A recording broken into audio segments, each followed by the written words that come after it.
So with the announcement of the voice actors for all the major characters in the upcoming My Little Pony: A New Generation movie, there was a lot of excitement from fans given how many of these actors are well known from other very popular films and television series.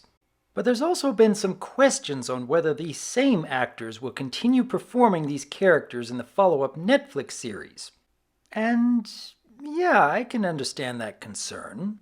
It's been rather common practice for a lot of cartoon series that spawn from animated films not to have all the same voice talent.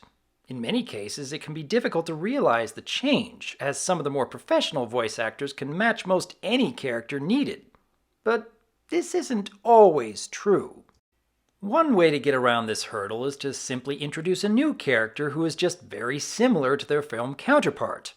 My Little Pony had this same circumstance, since Princess Skystar and Silverstream are in many ways both hyperactive and very curious about the world around them. One could argue that they share personality quirks because they're cousins, but it's far more likely that Kristen Chenoweth couldn't return as Skystar in the G4 series, so the MLP staff just make a new character instead, which turned out rather well in my opinion.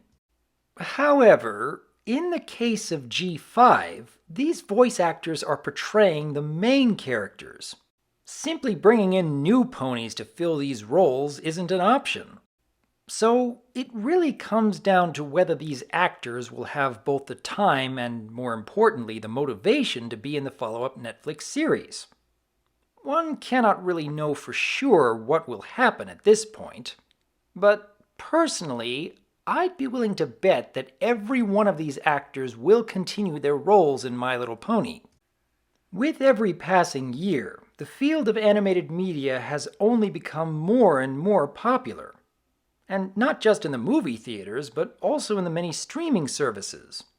Whereas voicing a cartoon character was more of a niche role in the world of acting decades ago, it's become far more commonplace in this day and age, and thus seen as a more desirable career option, particularly for actors who grew up watching these same cartoons on TV. And we must also remember that My Little Pony has been primarily a TV series first, and a set of films second. So it would make a lot of sense for Hasbro to bear this in mind when selecting who to voice these characters in the long term. But then, what do each of you think? If we can put aside our personal feelings on how much we'd like to see a particular actor continue their role as the primary cast of My Little Pony Generation 5, what sort of ideas do you have on either for or against them sticking around for the follow-up Netflix series? Leave your thoughts in the comments below, because as always, I am Dr. Wolf, and I look forward to hearing from you.